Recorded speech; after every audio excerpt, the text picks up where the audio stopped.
vamos a pasar a hablar con la vocera de gobierno, Carla Rubilar. Ministra, ¿cómo está? Muy buenos días y gracias por hablar con nosotros. Sí, muy buenos días, ¿cómo están ustedes? Gusto saludarles. Igual, partir, ministra, preguntándole por la situación que estamos viendo en Puente Alto.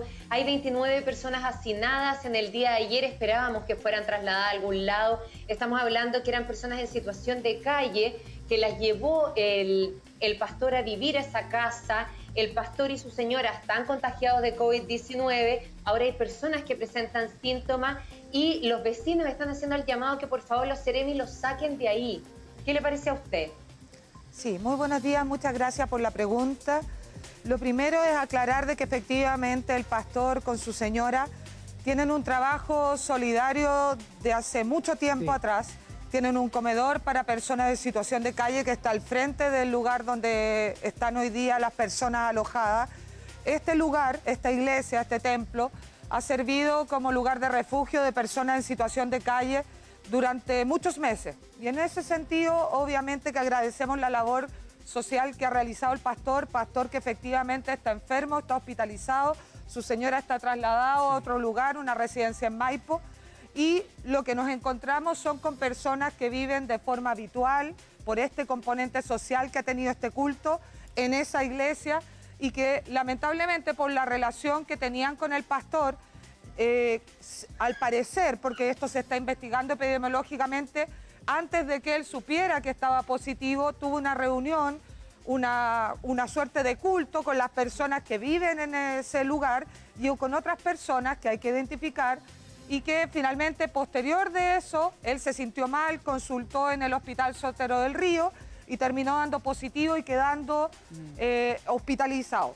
En ese sentido, la situación que hoy día estamos viviendo es que esas personas que estaban con el pastor hoy día tienen riesgo de ser pacientes positivos, por eso están en una cuarentena preventiva en el lugar donde viven siempre.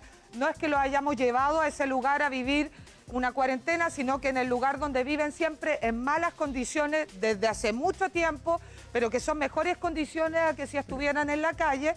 Hoy día nosotros tenemos que ver cómo logramos, en coordinación con el municipio, abrir un albergue para personas en situación de calle con condiciones sanitarias adecuadas para poder enfrentar esta situación de este brote en ese lugar. Claro. Yo entiendo, perdón, 2 segundos.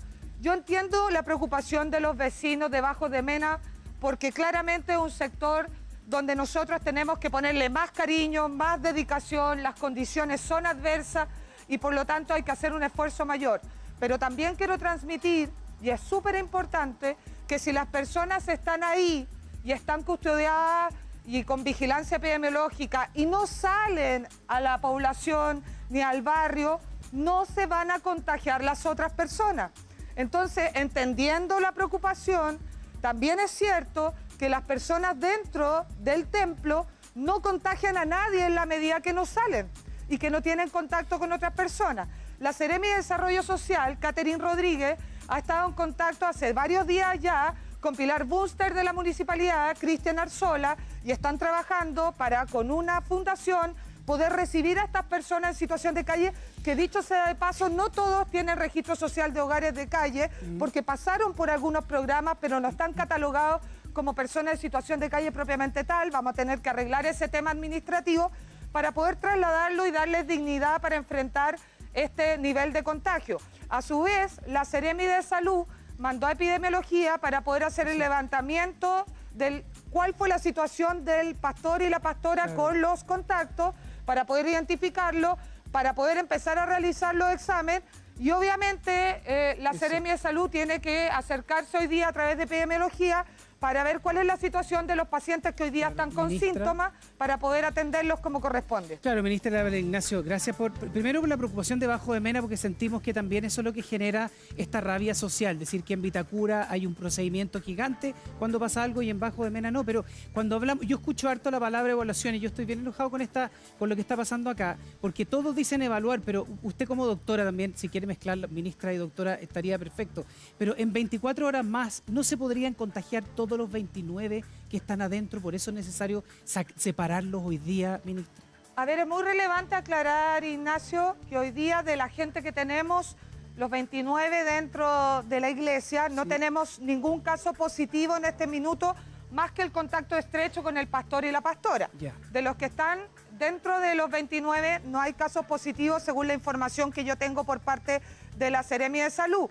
Y lo que estamos haciendo es impedir que estas personas que están en cuarentena preventiva en el lugar donde vivían, no es que los hayamos llevado ahí en malas condiciones para pasar la cuarentena, y eso es importante aclararlo. Esas personas hoy día las estamos vigilando, estamos buscando un mejor lugar porque claramente el templo no es el mejor lugar para tener una cuarentena preventiva. Ninguno tiene COVID, y por eso entonces vamos a formar este hogar, esta residencia, para poder llevarlos a la brevedad, y esa conversación entre el municipio y la Seremi de Desarrollo Social está realizándose. Como le dije, le di 2 nombres de funcionarios municipales y tenemos los mails, y lo que esperamos es poder a la brevedad sacar a esas personas a un lugar con condiciones mejores. Pero yo quiero insistir, Ignacio, que si las personas que están viviendo en el templo no salen a la calle, no tienen contacto con personas que no sean personal de salud, con implementos de protección y otros, no se van a contagiar los vecinos de Bajos de Mena. Y por eso es tan relevante cuando también planteamos, y el ministro lo plantea, que no podemos ir informando dónde viven las personas con coronavirus positivo o con cuarentena, porque se genera esto, un miedo normal, natural, superhumano de los vecinos, pero que finalmente genera una suerte de discriminación. Si en esta iglesia vivieran bien, no estuvieran en condiciones hacinadas, podrían quedarse haciendo la cuarentena preventiva sin problema. Como este es un lugar que no tiene las condiciones, tenemos que generar un hogar. Pero también es importante transmitir que si hay una persona con coronavirus en su casa o en algún lugar en buenas condiciones, no genera un riesgo para la población si es que él cumple la cuarentena. Los vecinos están escuchando, así que es bueno que lo diga, Mari. Perfecto. Sí, es que entonces es importante, ministra, porque nos están escuchando ahora.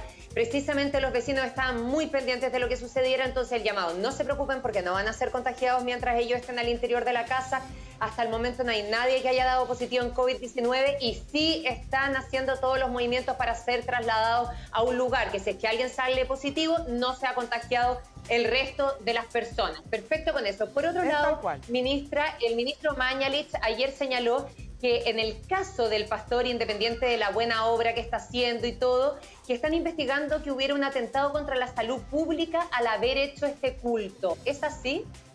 A ver, el ministro lo que ha planteado tiene que ver con una investigación que tenemos que realizar, porque hay que saber distinguir.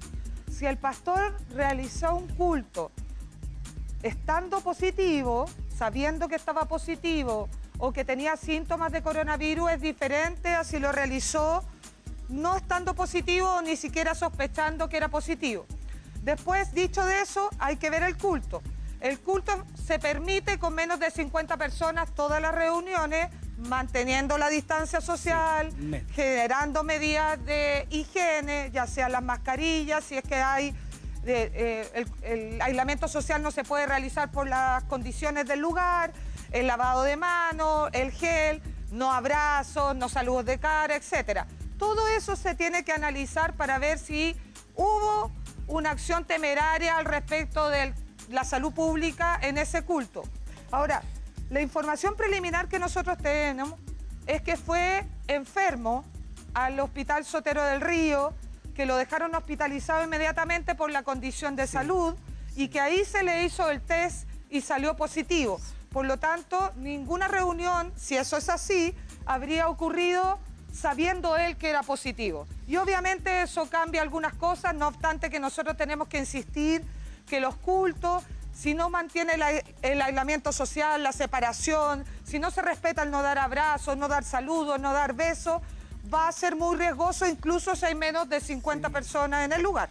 Sí, y reiterar lo que dice la ministra ahí, no hay ningún vecino que haya dicho que él es una mala persona, al contrario, dicen que siempre hace el bien y lamentablemente se está viendo involucrado en toda esta situación que estábamos viendo, que no sabía que estaba enfermo.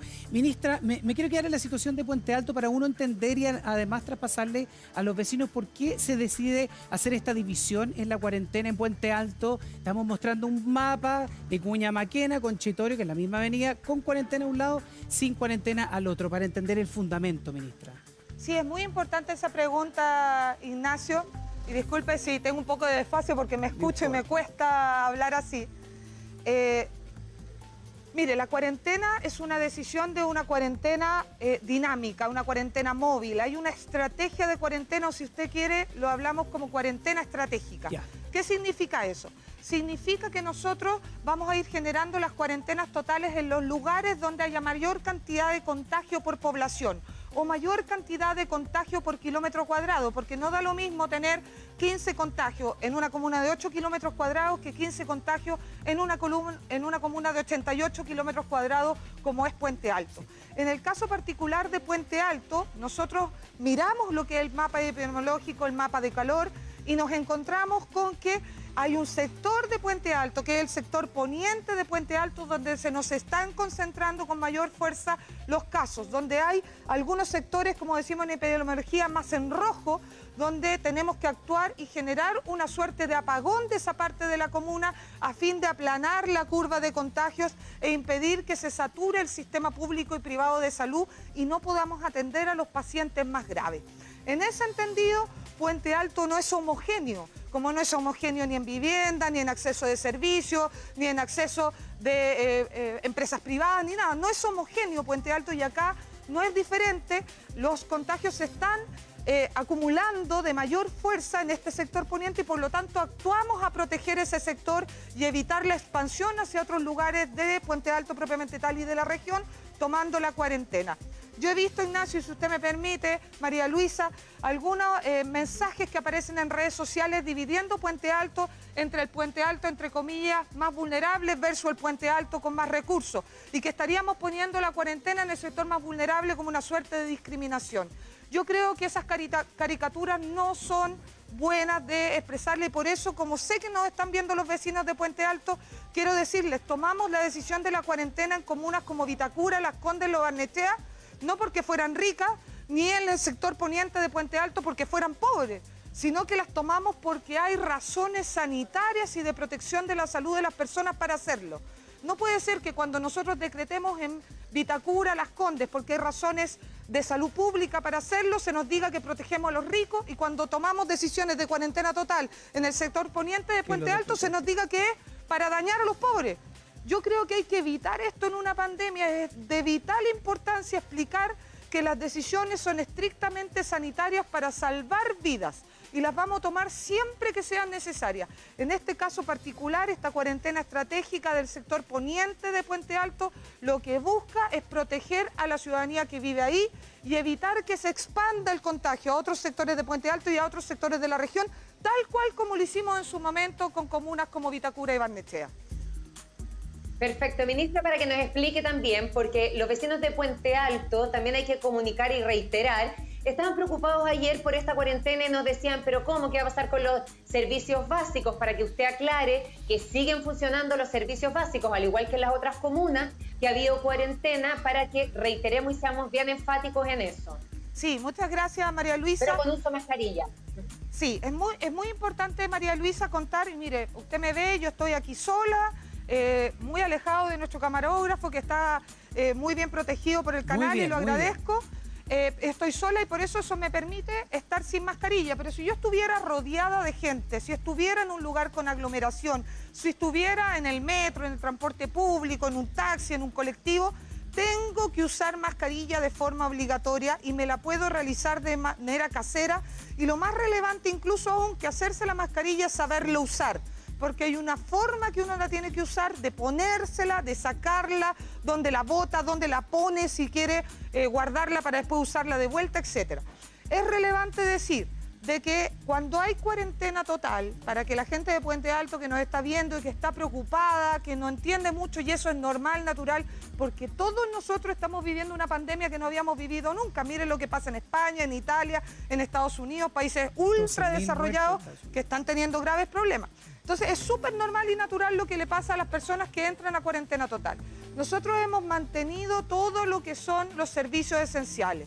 Luz, agua, telecomunicaciones, todo va a funcionar. Los pagos de los bancos, el cobro de los seguros de cesantía van a estar abiertas a instituciones financieras. No obstante que queremos, Ignacio, María Luisa, que todo aquel que lo pueda hacer por internet, vía remota, lo haga así para evitar las colas que hemos visto.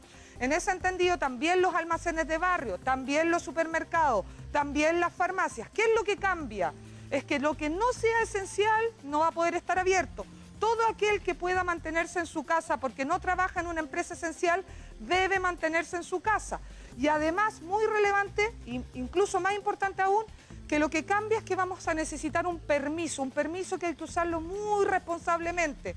Un permiso para ir a comprar, un permiso ya sea supermercado, farmacia, un permiso para ir al médico. Pero aquí hacemos un llamado muy relevante. Mire lo que pasó en Temuco, María Luisa e Ignacio, que se pidió tanto la cuarentena total. Efectivamente, sanitariamente era necesaria. La decretamos la cuarentena total. Y el centro de Temuco o el centro de Osorno estaban como que no hubiese pasado nada. Temuco, ¿por qué lo nombro? Porque en algún momento tuvimos muchas muertes, una tasa de letalidad alta, había miedo de los respiradores, que está completamente asegurado en este momento la situación de la Araucanía en tema de ventiladores, y aprovecho de hablarle también a la gente de la Araucanía en ese contexto.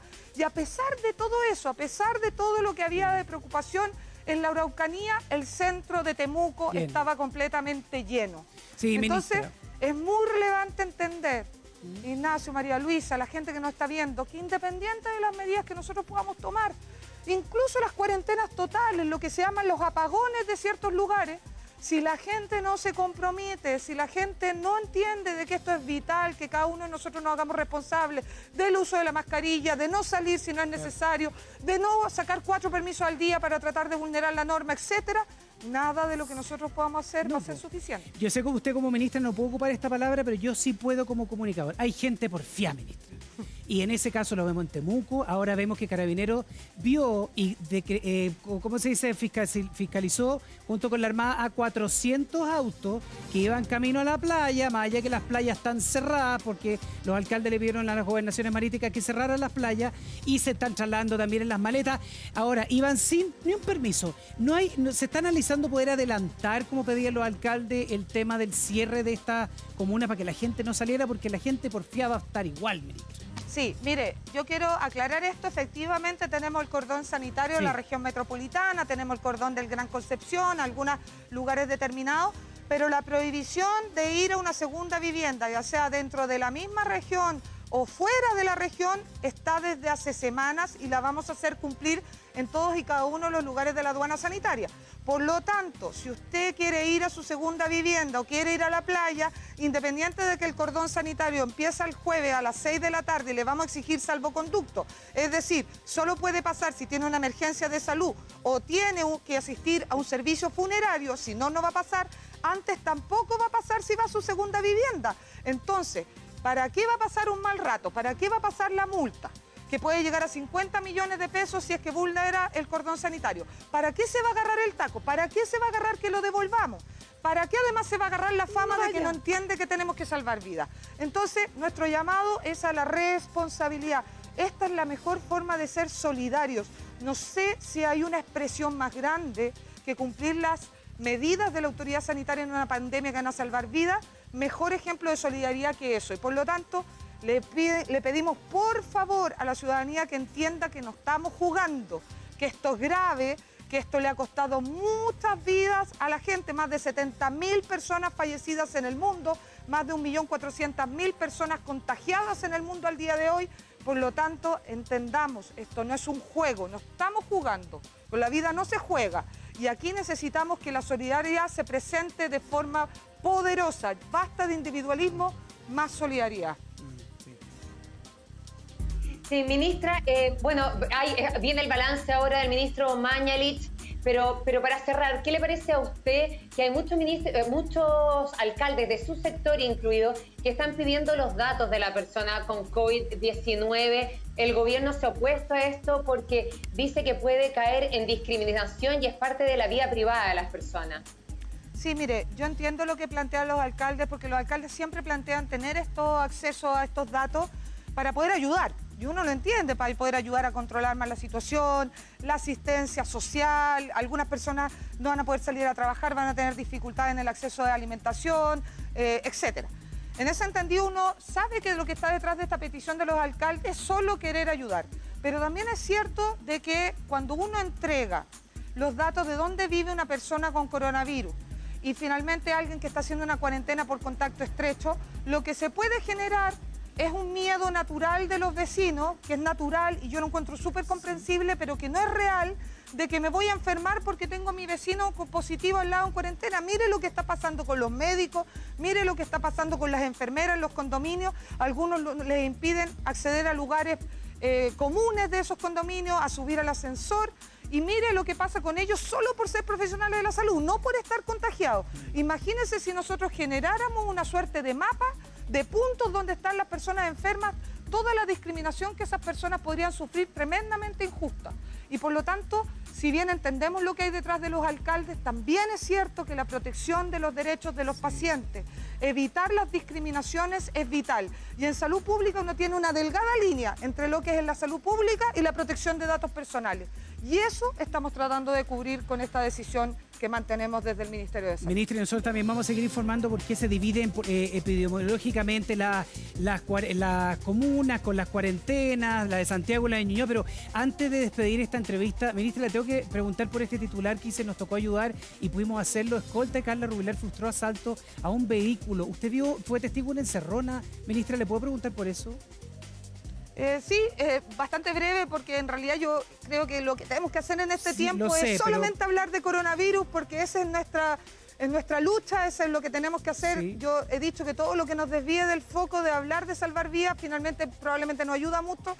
Efectivamente, lo que pasó ayer, me tocó presenciar una encerrona a una mujer en su vehículo sola por 5 delincuentes, estaba atrás, me tocó estar con mi escolta, con el chofer, pudimos ayudar. El escolta repelió ese asalto y pudimos ayudar a una mujer que lo estaba pasando muy mal, como otras personas, lamentablemente, que enfrentan a la delincuencia, y fue una oportunidad de poder ayudar, la acompañamos, está bien, y eso es lo que finalmente yo creo que importa, y esa es la única noticia, que tenemos una mujer que podría haberlo pasado muy mal con una encerrona y gracias a Dios está bien. Muy bien, ministra Carla Rubilar, muchas gracias. Puertas abiertas, micrófono abierto para poder también informarnos. Un abrazo grande, que tenga buen día. Nos vamos a separar con la imagen de la María Luisa y también de la ministra. Ya viene el informe del ministro Mañalich en vivo desde el Palacio de la Moneda.